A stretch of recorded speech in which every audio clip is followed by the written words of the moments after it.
तर हे लेक्चर क्रमांक 42 आहे आणि आपले पुन्हा स्वागत आहे आणि आपण वेक्टर स्पेसवर आपली चर्चा पुन्हा सुरू ठेवूया। विशेषतः आज वेक्टर स्पेसचा बेसिस आणि वेक्टर स्पेसचा डायमेन्शन याबद्दल बोलूया। म्हणून केवळ मागील लेक्चरची आठवण म्हणून आपण पाहिले आहे की हे वेक्टर या 3 वेक्टरचे सेट 1 1 1 आणि 1 1 0 1 0 0 1 0 1 हे 4 वेक्टर R3 चा 1 विस्तृत सेट तयार करतात। याचा अर्थ असा होतो की या वेक्टर स्पेसचे कोणतेही घटक 3 आहेत आपण या 4 वेक्टरचे लिनियर कॉम्बिनेशन म्हणून लिहू शकतो। हे आपण या ऑगमेंटेड मॅट्रिक्सच्या सहाय्याने मागील लेक्चरमध्ये पाहिले आहे, जे आपल्याला या लिनियर कॉम्बिनेशन्सातून V3 सह या V1 V2 बरोबर मिळते आणि यातून संवर्धित मॅट्रिक्स जेव्हा आणि रो एशेलॉन फॉर्ममध्ये कमी करतो तेव्हा आपल्याला आढळते की आपल्याला जे आढळले आहेत ते खालील 3 मुख्य बेसिस आहे ते आपण पाहिले आहे। कॉलम 1 मध्ये आपल्याकडे कॉलम 2 मध्येही मुख्य बेसिस आहे आणि आपल्याकडे मुख्य बेसिस कॉलम 3 मध्ये देखील आहे। 1 मुख्य बेसिस तर कॉलम 4 मध्ये मुख्य बेसिस नसते आणि यालाच आपण फ्री व्हेरिएबल म्हणतो। म्हणून जेव्हा आपण घेतले तेव्हा आपल्याकडे कॉम्बिनेशन 7 लॅम्बडा 4 आहे। या वेक्टरसह लॅम्बडा 1 सह दिलेल्या वेक्टरसह आपण 1 लॅम्बडा या दिलेल्या वेक्टरला आपण 2 म्हणून आपण या V ला V1 V2 V3 आणि V4 म्हणतो आणि हा लॅम्बडा 3 V4 V3 आणि लॅम्बडा 4 V4 च्या समान आहे। हे दिलेले वेक्टर V जे आपण येथे V1 आणि V2 आणि V3 घेतले आहेत। म्हणून या इक्वेशनाच्या सिस्टमसह आपण काय पाहतो की हे लॅम्बडा 4 हे फ्री व्हेरिएबल आहे। फ्री व्हेरिएबल आहे आणि याचा अर्थ असा की आपण या लॅम्बडा 4 ला हवे ते व्हॅल्यू देऊ शकतो। म्हणून आता आपल्याकडे हे लिनियर कॉम्बिनेशन्स देण्याची लवचिकता आहे। म्हणून लॅम्बडाचे वेगळे व्हॅल्यू निवडून आपल्याकडे 1 वेगळे लिनियर कॉम्बिनेशन आहे। ते आपल्याला हा वेक्टर V1 V2 आणि V3 नक्की देईल। म्हणून हा 1 स्पॅनिंग सेट बनतो कारण कोणताही वेक्टर कोणताही आर्बिट्ररी वेक्टर आपण या R3 स्पेसमधून निवडू शकतो आणि या दिलेले 4 वेक्टर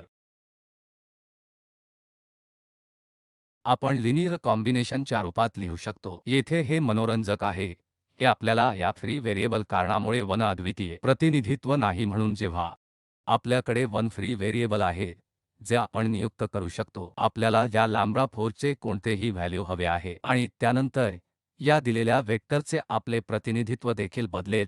त्यामुळे हे लिनियर कॉम्बिनेशन देखील बदलेल। काय होते हे देखील मागील लेक्चरमध्ये पाहिले की जर आपण उदाहरणार्थ या वेक्टरच्या 4th 1 चा करू नका। जर आपण या वेक्टरचा विचार केला नाही तर याचा अर्थ आपल्याकडे येथे हा कॉलम नसेल। आता आपण हटवू शकतो।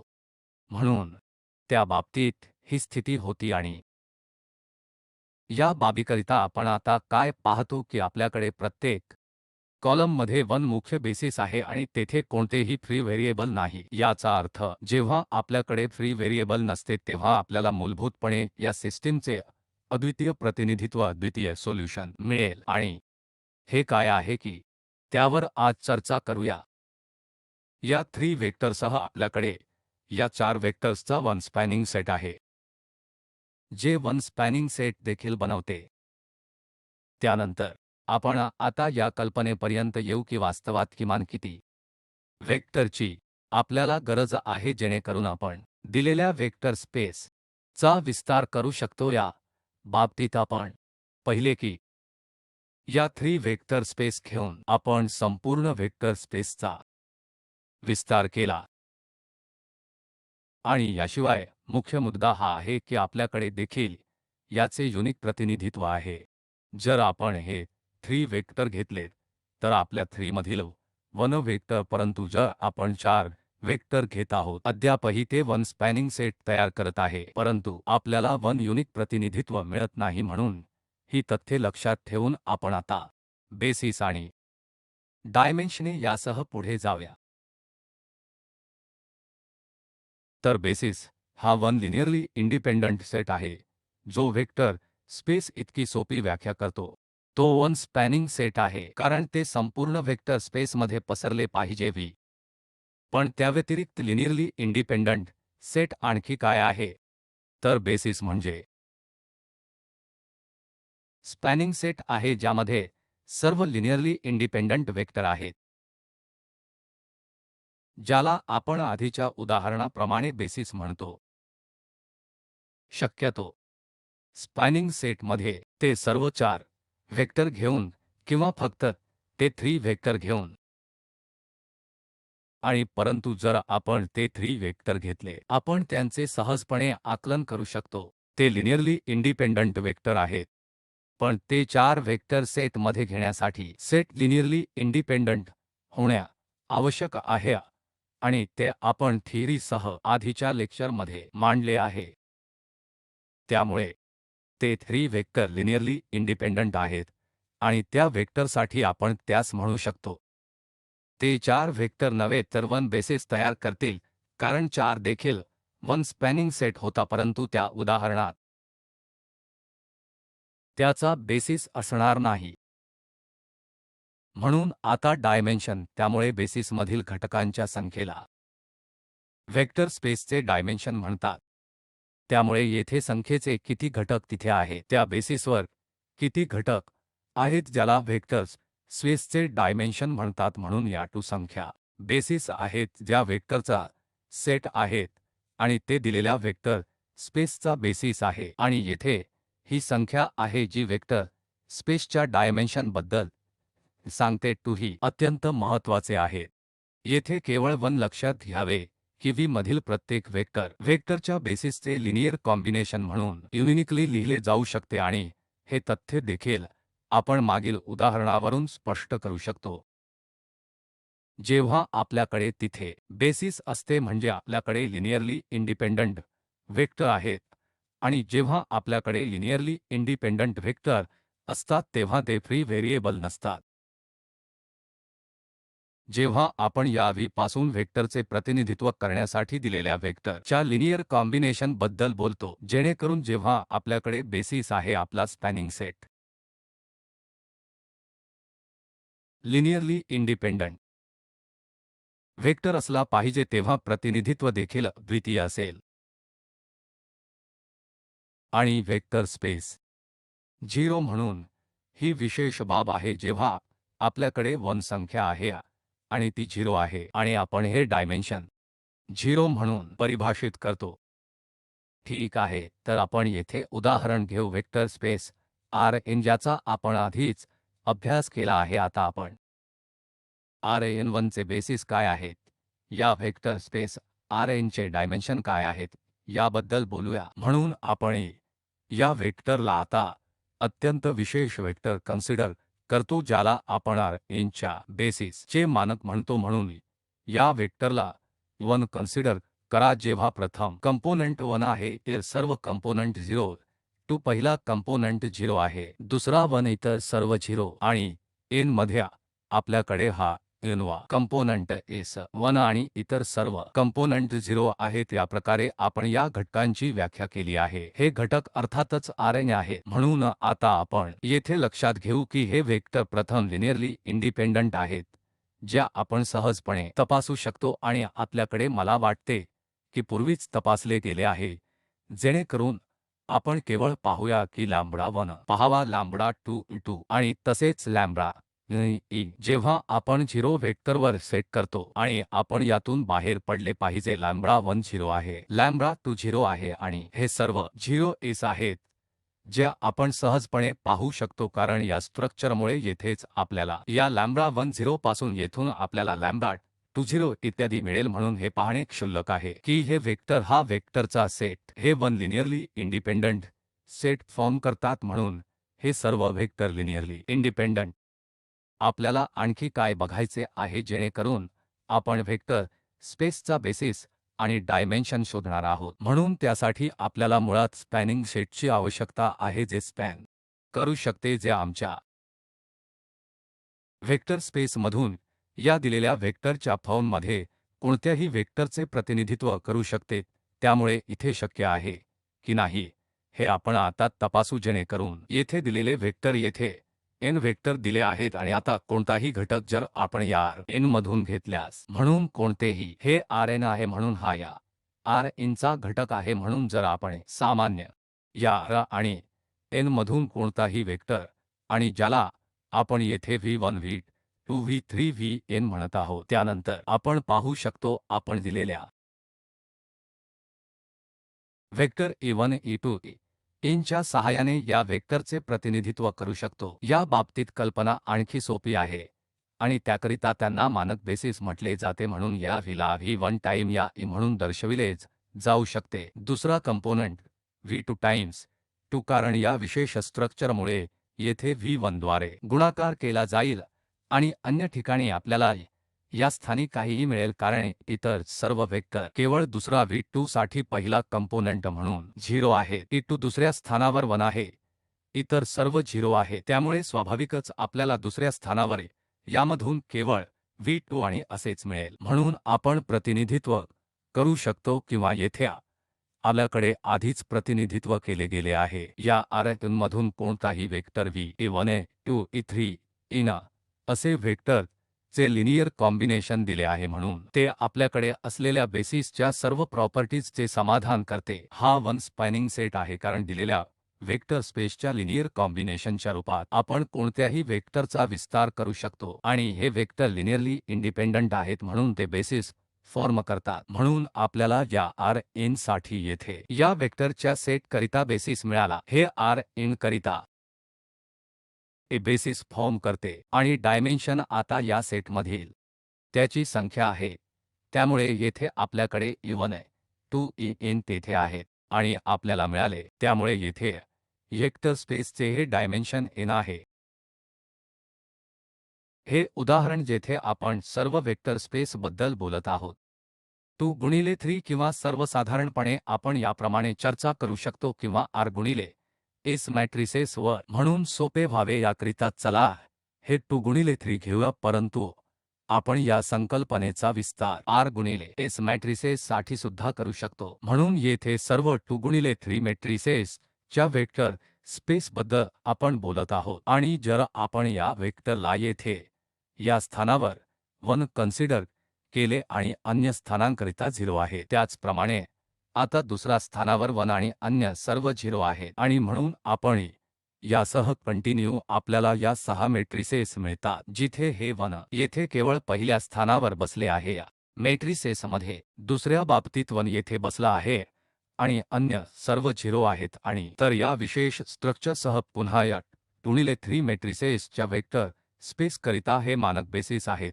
आपण हे स्वरूप आधीच पाहिले आहे शेवटच्या लेक्चरमध्ये वेक्टर स्पेस म्हणून येथे आपण आपले बेसिस आणि त्याचे डायमेन्शन काढण्याबद्दल बोलत आहोत म्हणून हे वेक्टर लिनियरली इंडिपेंडंट आणि 2 गुणिले 3 मेट्रिसेसच्या वेक्टर्स स्पेसचा विस्तार आहेत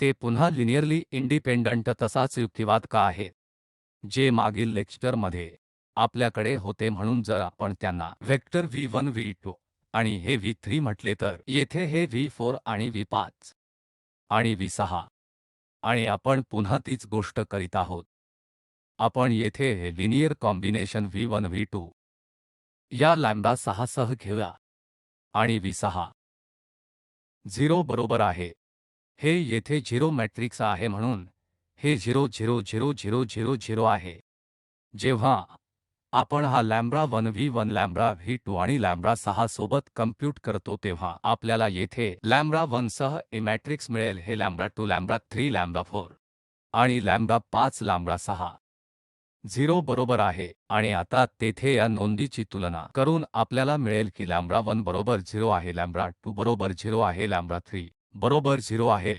लॅम्बडा 4 0 आहे लॅम्बडा 5 0 आहे लॅम्बडा 6 0 आहे म्हणून ते लिनियरली इंडिपेंडंट वेक्टर आहेत म्हणून हे लिनियरली इंडिपेंडंट वेक्टर आहेत दुसरा आपल्याला तपासावे लागेल की ते या मॅट्रिसेसच्या वेक्टर स्पेसला 2 गुणिले 3 करतात ते नैसर्गिकरित्या करतात कारण जर आपण कोणताही वेक्टर कोणतेही मॅट्रिक्स या 2 गुणिले 3 मॅट्रिसेस सर्व घटकांना कन्सिडर केले ज्याला आपण केवळ वेक्टर म्हणतो म्हणून आपण येथे काहीही घेऊ उदाहरणार्थ 2 गुणिले 3 त्यामुळे हे या 2 गुणिले 3 स्पेस पासून हे जनरल मॅट्रिक्स आहे आणि या दिलेल्या वेक्टरच्या मदतीने आपण च्या दृष्टीने सहजपणे विस्तारित करू शकतो. जसे आता A ने पहिल्या 1 ला गुणले पाहिजे आणि या B L दुसऱ्या 1 ला गुणले पाहिजे.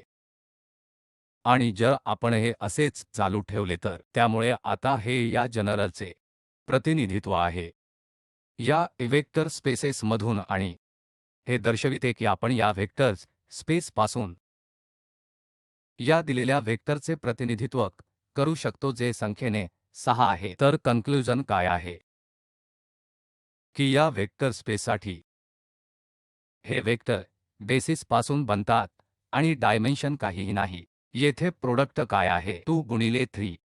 आपल्याकडे हे 6 मॅट्रिसेस आहेत. डायमेन्शन 6 आहे जे आपण R गुणिले S मॅट्रिसेस साठी देखील सामान्य करू शकतो. कल्पना सारखीच आहे. दुसरे उदाहरण जिथे आपण डिग्रीच्या सर्व पॉलिनॉमियलांपेक्षा कमी आणि बरोबर व्हेक्टर स्पेस या Pnt बद्दल बोलत आहोत.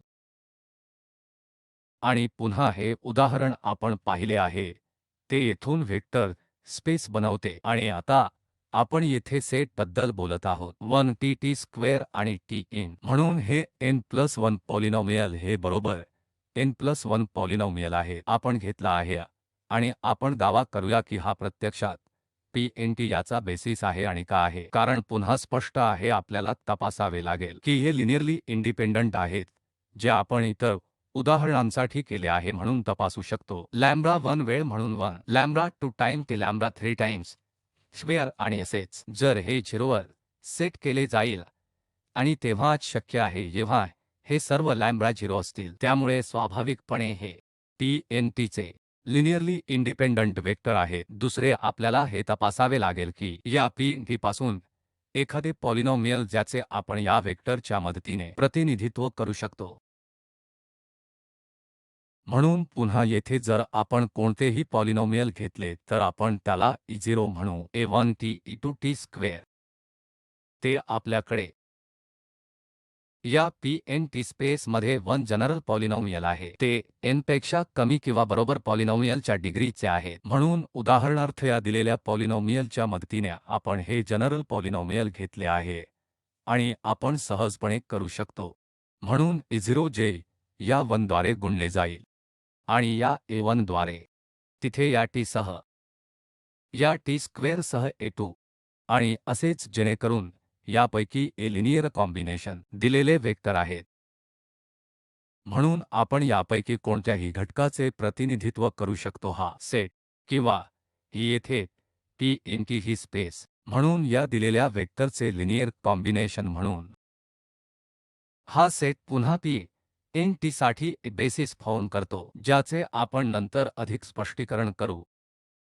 बेसिस अद्वितीय नाहीत म्हणून हा सेट आहे जो बेसिस फॉर्म करतो. आपण 1 बेसिस लिहित आहोत तेथे इतर सेट असू शकतात ते देखील बेसिस तयार करू शकतात. पहिल्या उदाहरणाप्रमाणे जे आपण बेसिस पासून सुरू केले आपल्याकडे ते 3 वेक्टर होते जे बेसिस बनतात आणि ते मानक बेसिस नव्हते. म्हणून आपण उदाहरणार्थ देखील निवडू शकतो 1 0 0 आणि 0 1 R3 साठी 1 आणि हे 0 0 1 त्यामुळे ते देखील R3 साठी बेसिस फॉर्म करील आणि उदाहरण आपण पाहिले आहे की 1 वेक्टर होते दुसरे 1 1 0 होते आणि तिसरे 1 0 0 होते. म्हणून ते मानक बेसिस नव्हते परंतु ते देखील बेसिस होते. त्यामुळे बेसिस युनिक नाहीत आपल्याकडे भिन्न सेट असू शकतात. मुख्य प्रॉपर्टी अशी आहे की घटक लिनियरली इंडिपेंडंट असले पाहिजे ती 1 प्रॉपर्टी आहे आणि दुसरा ते असावे त्यांनी संपूर्ण वेक्टर स्पेसचा विस्तार केला पाहिजे. म्हणून येथे आपण पाहिले आहे की हे या Pnt साठी बेसिस आहेत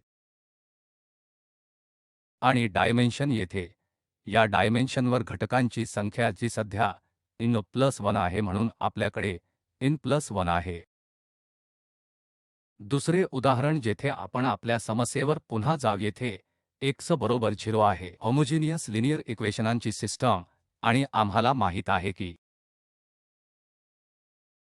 ए होमोजिनियस सोल्यूशन सेट इतर सेटचा 1 लिनियर सिस्टम देखील फॉर्म करतो. म्हणून येथे हे 1 होते आपण या आधीच सह या उदाहरणाची चर्चा केली आहे आणि आपण त्याला या एशेलॉन फॉर्ममध्ये रिड्यूस करू शकतो. वापरलेले एलोन फॉर्म लोड केले आणि जे आपल्याला सांगतात की हे x1 x2 x3 x4 निवडून, कारण आपल्याकडे येथे 3 व्हेरिएबल्स आहेत म्हणून हे येथे 1 मुख्य बेसिस आहे, तेथे मुख्य बेसिस आहे, परंतु या कॉलमला येथे 1 मुख्य बेसिस नाही, तसेच त्यात 1 मुख्य बेसिस नाही, म्हणून आपल्याला हे x2 निवडावे लागेल आणि हे x5 फ्री व्हेरिएबल्स म्हणून अल्फा 1 आणि अल्फा 2 या दोघांची निवड करून आपण अन्य सर्व x1 x2 x3 आणि x4 ची कम्प्यूट करू शकतो. आणि जेव्हा आपण एकत्र करतो तेव्हा आपल्याला हे इक्वेशन मिळाले की x1 x2 x3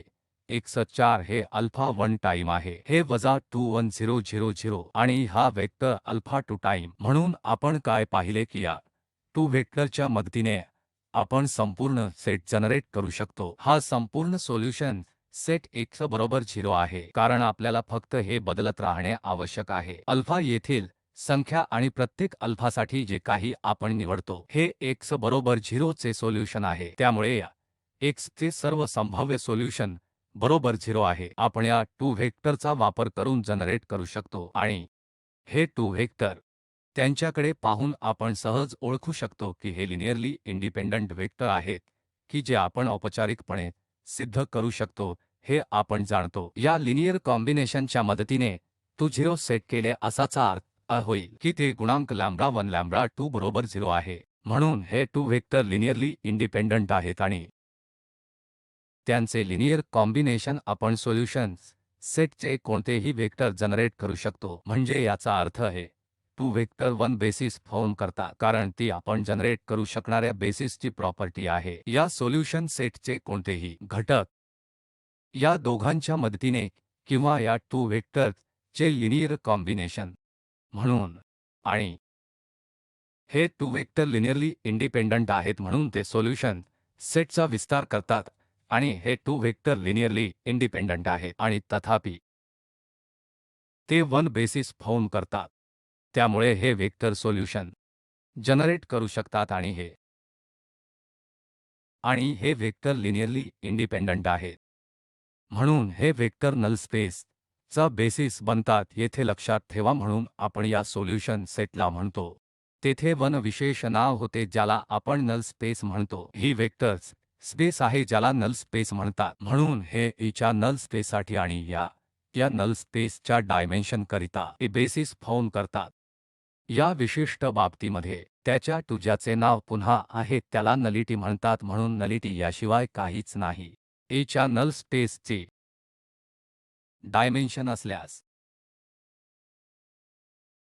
तेथे काही उपयुक्त परिणाम आहेत, जे काय आपल्याकडे असलेल्या बेसिस आणि डायमेन्शनवर बेसिस आहेत. म्हणून आता विलामर्यादित डायमेन्शन n चे वेक्टर स्पेस असू द्या, म्हणजे वेक्टर स्पेसचे डायमेन्शन n आहे. त्यानंतर V मधील कोणतेही n+1 किंवा अधिक वेक्टर लिनिअरली डिपेंडंट आहेत. म्हणून हा आणखी 1 छान परिणाम आहे जो आपण सिद्ध करणार नाही हे सर्व परिणाम, परंतु काही सोप्या उदाहरणांच्या मदतीने वन करू शकतो. किमान काही परिणाम मिळवा की हे परिणाम कसे खरे आहेत. म्हणून येथे कोणतेही n+1 आपल्या उदाहरणामध्ये ज्याची आपण आज या लेक्चरमध्ये देखील सुरुवात केली आहे, आपल्याकडे ते 4 वेक्टर होते, पण ते लिनिअरली डिपेंडंट होते आणि ते 1 स्पॅनिंग सेट होते, परंतु ते 1 लिनिअरली इंडिपेंडंट सेट होते. तथापि तो बेसिस नव्हता म्हणून त्यांचे वेक्टर 4 होते. आम्ही ते 3 वेक्टर घेताना पाहिले आहेत.